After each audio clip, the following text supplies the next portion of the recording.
వారం కాదు 3 ఏళ్ళ టైం ఇస్తాం. కాళేశ్వరాన్ని ఎందుకు అప్పచెప్పాలో కేసీఆర్ అసెంబ్లీకి వచ్చి చెప్పాలి. సీఎం రేవంత్ ఆయనే తేదీ ఫిక్స్ చేసి ఎన్ని రోజులు కావాలని అన్ని రోజులు సభ నడిపిస్తాం. 3 ఏళ్లలో కాళేశ్వరాన్ని కూలేశ్వరం చేసిళ్ళు, రాష్ట్రాన్ని అప్పుల కుప్పగా మార్చిళ్ళు. ఇది ఆర్థిక విధ్వంసం. కాళేశ్వరం వల్ల చుక్క నీళ్లు రాలే, కొత్త ఆయకట్టు తేలే, ప్రాజెక్టుకు తెచ్చిన అప్పుల్లో 33,574 కోట్లు మేము తిరిగి కట్టినాం. కేటీఆర్ మీ నాయన అవినీతికే ప్రాజెక్టు బలైపోయింది. రాష్ట్రానికి 8 లక్షల కోట్ల అప్పులైతే కేసీఆర్కు 1,00,000 కోట్ల ఆస్తులు ఎట్లా వచ్చినాయి? ప్రజాభవన్లో కాళేశ్వరం ప్రాజెక్టుపై ప్రజాప్రతినిధులకు పవర్ పాయింట్ ప్రజెంటేషన్ చేసుకుంటూ నిన్న ఏదైతే ఉందో కాళేశ్వరం ప్రాజెక్టులో కూడా లోపాలు తదితర అంశాలపై ప్రజాప్రతినిధులు అందరూ కూడా పవర్ పాయింట్ ప్రజెంటేషన్ చేసుకుంటూ మాట్లాడడం జరిగింది. మీరు ఇక్కడ గమనించిన మిత్రమా, రేవంత్ రెడ్డి గారు కొన్ని ఆసక్తికరమైన వ్యాఖ్యలు చేసిండ్రు.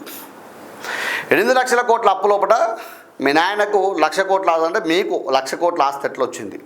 మొదటి పాయింట్. రెండోది, కాళేశ్వరం 2020 లోపల 22 లోపలనే ఈ 20 లోపల ఏదైతే ఉందో ఇంజనీర్లు ఇది ఈ ప్లేస్ కరెక్ట్ కాదు, కట్టడం ఇది కరెక్ట్ కాదు, లోపాలు ఉన్నాయని చెప్పడం జరిగింది. కానీ మీరేం చేసినారు? పూర్తి స్థాయిలో ఏం కాదు నడవని చెప్పి చేసినారు. ఇది లోపాల వల్లే జరుగుతూ ఉంది. ఒక కాళేశ్వరం మీద ఈ కరెంటు బిల్లే వాస్తవాన్ని గమనించవచ్చు. ఈ కరెంటు బిల్లు ఏదైతే ఉందో, ఈ ఎత్తిపోతల పథకం ఏదైతే ఉందో, రాత్రి ఎత్తిపోతల కాదు, ఈ వాటర్ ఎత్తిపోతల పథకం కింద అనేక అంటే మనం తీసుకున్న వచ్చే సాగు కంటే కూడా కరెంటు బిల్లు ఎక్కువ అవుతూ ఉంది. దీన్ని అనేక మంది విశ్లేషకులు బయటపెట్టడం జరిగింది. ఈ నీటి సంఘం వీళ్ళు ఉంటారు కదా, వాళ్ళు కూడా బయటపెట్టడం జరిగింది వాస్తవానికి. అయితే ఈ అంశాన్ని తీసుకున్నట్టయితే కాళేశ్వరం ఏదైతే ఉందో సరే దాన్ని 80,000 కోట్ల కట్టినామని చెప్తాను, 90,000 కోట్లతో కట్టినా అంటే 1,00,000 కోట్లతో కట్టినా అని చెప్తున్న సందర్భంలో సరే అవినీతి అయితే జరిగిన మాట వాస్తవం. 10,000 కోట్లు జరిగింది, 20,000 కోట్ల అంటే అంచనాలు పెంచిళ్ళు. అంటే ఫస్ట్ ప్రాజెక్టు అనుకున్న కథ వేరు. మీకు ఒక సామెత చెప్పాలి. రామదాస్ సినిమా చూసిలా, దాంట్లో ఒక ఐస్ గడ్డ ఇస్తారు, అతనికి ఇస్తే కిందికి వచ్చేసరికి ఏమవుతుందంటే మొత్తం కరకుండా కిందికి వస్తుంది. మీకు అర్థమైందా కూడా సేమ్ ఫార్ములా ఏదైతే ఉందో అంచనాలు పెంచారు. ఏదైతే ఉందో ఇప్పుడు ఎగ్జాంపుల్గా 10,000 కోట్లకు ఈ ప్రాజెక్ట్ అవుతుంది అనుకుంటే, ఏదైనా ప్రాజెక్ట్ అవుతుంది అనుకుంటే దాన్ని ఏం చేస్తారు? 20,000 కోట్లు చేస్తారు, లేకపోతే 30,000 కోట్లు చేస్తారు. చేసి ప్రభుత్వం వాళ్ళ దగ్గర ఉంది కదా, చేసి ఏం చేస్తారు? అంచనాలు పెంచినప్పుడు ఏమైందంటే ఇక అంతా అడిచిపోయి గదే 10,000 కోట్ల కాడికి వస్తుంది.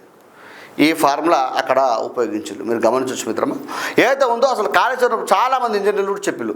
ఆ ఏదైతే ఉందో మన గోదావరి పరివాహ ప్రాంతం మొత్తం కూడా బొగ్గు వెళ్తూ ఉంటుంది, సింగరేణి ప్రాంతం కాబట్టి. ఆ తర్వాత ఆ ఒక్క భూమి కూడా ఏదైతే ఉందో మనం ప్రాజెక్టు కట్టాలంటే అనేక టెస్టులు చేయాల్సిన అవసరం ఉంటుంది, అనేక పరీక్షల నడుమ ఆ ప్రాజెక్టు నిర్మాణం చేయాల్సిన అవసరం ఉంటుంది. ఎలాంటి పరీక్షలు చేయకుండా ఆ ప్రాజెక్టు నిర్మాణం చేయడం జరిగింది. వాస్తవానికి అక్కడ అనేక పరీక్షలు చేసినట్టయితే ఆ ప్రాజెక్టు కట్టేదే కాదు ఆ ప్లేస్. మీరు గమనించవచ్చు. అనేక అంటే ఇప్పుడు మనం ఇల్లు కట్టుకుంటాం, కింద సరిగా లేకపోతే ఇల్లు కుంగిపోతుంది, అంతేనే కదా. భూమి సారవంతంగా లేకపోతే ఇంకోటి లేకపోతే కుంగిపోతుంది. మరి అంత పెద్ద ప్రాజెక్టు ఎట్లా అవుతుంది అని మీరు అర్థం చేసుకోవచ్చు.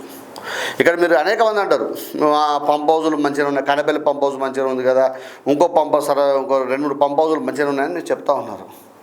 అక్కడ ఎత్తిపోయచ్చు కదా అని చెప్తా ఉన్నారు. ఇక్కడ వాస్తవాన్ని మేడిగడ్డ లోపల కాళేశ్వరం ప్రాజెక్ట్ అని ఎందుకు అంటా ఉంటాం? అనేక సమూహాలను బట్టి కాళేశ్వరం ప్రాజెక్ట్ అంటూ ఉంటాం. ఈ సమూహం ఏదైతే ఉందో అందులో ఒక సమూహం సంబంధించిన మేడిగడ్డ లోపల 2 పిల్లలు కుంగినాయి. ఇది వాస్తవం. ఏదైతే ఉందో అది నీళ్ళు నింపినట్టయితే కూలిపోద్దని చెప్తా ఉన్నారు. ఈ విషయం మీద చర్చ చేద్దాం, అసెంబ్లీకి రండి అని చెప్పి రేవంత్ రెడ్డి గారు చెప్తా ఉన్నారు. ఇప్పటి వరకు నిన్న హిమాంశు జిమ్లో ఎక్సర్సైజ్ చేస్తూ ఉంటే ముక్కుకు దెబ్బ తాకింది. తాకి ఏఐజీ హాస్పిటల్ చికిత్స పొందుతూ ఉంటే హుటాహుటిన కేసీఆర్ గారు ఫామ్ హౌస్ నుంచి హాస్పిటల్కి వచ్చిండు. ఆయన మంచిగా కావాలని మేము కూడా కోరుతా ఉన్నాం. ఏదైనా చిన్న అంటే ఇబ్బందికర పరిస్థితి ఉంటే మంచిగా కావాలి, బాగుండాలని మేము కూడా కోరుతూ ఉన్నాం. అది వేరే విషయం. కానీ ఇప్పుడు ఇంట్లో మనకి ఏమైనా జరుగుతూనే హుటాహుటిన అక్కడ నుంచి ఉతికొచ్చినావు కదా. మరి తెలంగాణ మొత్తం నా బిడ్డలే, తెలంగాణ మొత్తం నేను సస్యావనం చేస్తా ఉన్నాను, తెలంగాణకు ఎవరికి ఆపద వచ్చినా గుండెల పెట్టి చూసుకుంటా ఉన్న కేసీఆర్ గారు కనీసం ఇప్పుడు అధికారం కోల్పోయిన కనీసం అసెంబ్లీకి వచ్చి మాట్లాడతాడు. మరి ఎంతవరకు కరెక్ట్ అని మీరు ఆలోచించండి. లేవంటున్నాడు, అసెంబ్లీకి రమ్మంటాడు. నీకు ఇప్పుడు సార్ అలా కేటీఆర్ వచ్చాడు 3 రోజులు మాకు ఇస్తే మేము దాన్ని కథ చేస్తాను. 3 రోజులు కాదరయ్యా, 3 సంవత్సరాలు తీసుకోండి, మాకు ఇబ్బంది ఏమి లేదు.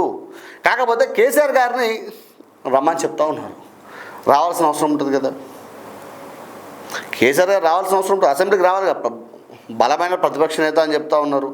రేపు అధికారంలోకి బీఆర్ఎస్ పార్టీ వస్తూ ఉంటుంది. మరి ప్రజా సమస్యల మీద చర్చించాలి కదా. సరే, ఇప్పుడు ఇంట్లో ఉన్న వ్యక్తికి ఏమైనా అయితేనే ఉటావుట్న ఉరికినావు కదా, మరి ప్రజా సమస్యలు ఎందుకు గాలికి వదిలేస్తూ ఉన్నాడు కేసీఆర్ అనేది మీరు అర్థం చేసుకోండి. అంటే పుత్ర ప్రేమ, ఈ కుటుంబ ప్రేమ అవుతుందో తెలంగాణ ప్రజల మీద కూడా అట్నే ఉండాలి కదా. కనీసం బయటకు వచ్చి మాట్లాడాలి కదా. ఒకరోజు స్టేట్మెంట్ ఇచ్చిన పాపం లేదు. మరి ఇంతకాలం జరుగుతుంది కాళేశ్వరం మీద, బయటకు వచ్చి అట్లా నా దగ్గర అవినీతి జరగలేదు. కవిత గారు మాట్లాడుతూ ఉన్నారు, హరీష్ రావు గారి విషయం కావచ్చు, ఇంకోటి కావచ్చు, కాళేశ్వరంలో కూడా అవినీతి జరిగిందని. దాన్ని ఖండించాల్సిన అవసరం ఉంది కదా. ఇప్పుడు నా మీద ఆరోపణలు నేను ఖండిస్తాను, మరి మీరు ఎందుకు ఖండించలేకపోతూ ఉన్నారు, ఎందుకు మాట్లాడలేకపోతారని మీరు ఆలోచించవచ్చు. ఇక్కడ మీరు గమనించండి, ఇక్కడ వాళ్ళ ఆర్థిక ఉగ్రవాదులు 9 ఏళ్ళు రాష్ట్రాన్ని ఇస్తేనే 8.21 లక్షల కోట్ల అప్పుల కుప్పగా మార్చారని మండిపడ్డారని చెప్పిళ్ళు. వాస్తవానికి కాళేశ్వరం ప్రాజెక్టు 3 ఏళ్లలోనే కూలేశ్వరం చేసిళ్ళు. వాస్తవానికి ఇది అనేక మంది గొప్ప స్థాయిలో, దేశ స్థాయిలో కాళేశ్వరం గొప్పదని చెప్పిళ్ళు. దేశంలో అనేక కట్టడాలు కట్టేలు, అనేక ప్రాజెక్టులు ఉన్నాయి. ఏ ప్రాజెక్టు కుంగిపోలే, ఏ ప్రాజెక్టు కూడా కూలిపోలే, ఏ ప్రాజెక్టుకి ఇబ్బంది పడలేదు. ఇలా ప్రాజెక్టు అంటూ ఉన్నారు కదా, ఇన్ని 100 కోట్లు కావాలని చెప్పి కంపెనీ కట్టాలని చెప్తా ఉన్నది. సరే, కంపెనీ కడతా అనుకో, అవుతుంది, కట్టిన తర్వాత ఆగకపోతే పరిస్థితి, ఆ పరిస్థితి బాగాలేదని చెప్తా ఉన్న సందర్భంలో కూడా దాన్ని రిపేర్ చేయించాల్సిన అవసరం ఉంటుంది. 2027 వరకు చేస్తామని కాంగ్రెస్ పార్టీ చెప్తా ఉంది. డబ్బులు కావాలి, దానికి కొంచెం అన్ని టెస్టులు చేయాల్సిన అవసరం ఉంటుంది, ఏ విధంగా చేస్తే ఆగుతుందని చెప్పి నిర్మాణం చేయాల్సిన అవసరం ఉంటుందని వాళ్ళు చెప్తా ఉన్నారు.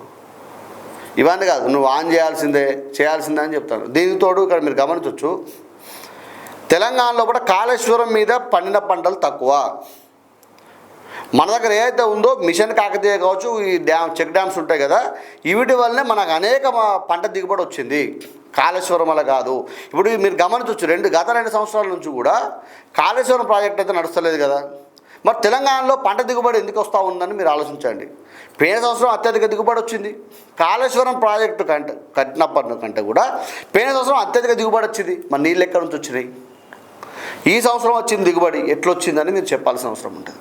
కాళేశ్వరం ప్రాజెక్టు వల్ల ఒక ఆయకట్ట కూడా నీళ్ళు వచ్చుడు కాదు. ఏదైతే ఉందో ఊళ్ళో చెక్ డ్యామ్స్ కావచ్చు, కాకతీయ కావచ్చు, ఇంకా మిగతా కావచ్చు. ఇప్పుడు వీళ్ళందరూ వచ్చి ఏమంటారంటే కాళేశ్వరం కట్ట వల్లే అత్యధిక బోర్లలో నీళ్ళు వచ్చినాయి, దానివల్ల పంటలు పండినాయని చెప్తారు. ఈ పంచద మొదలు పెడతారు. కానీ వాస్తవానికి తెలంగాణలో పంట దిగుబడి ఎక్కువ వచ్చింది కాళేశ్వరం ప్రాజెక్టు వల్ల కాదు. వీళ్ళు ఎప్పుడైతే ఉందో ఈ గత 2 సంవత్సరాల నుంచి కూడా అత్యధిక దిగుబడి వస్తూ ఉంది. ఎట్లా వచ్చిందని మీరు చెప్పాల్సిన అవసరం అయితే ఉంటుంది. అంటే దీన్ని బట్టి అర్థమైంది ఏంటంటే కాళేశ్వరం ప్రాజెక్ట్ అనేది ఒక ఆర్థిక తప్పిదం. తెలంగాణ ప్రజల ఎత్తి మీద భారణ మోపిళ్ళు. దాన్ని నడపాలంటే నెలకు మెయింటెనెన్స్ మీరు గమనించవచ్చు.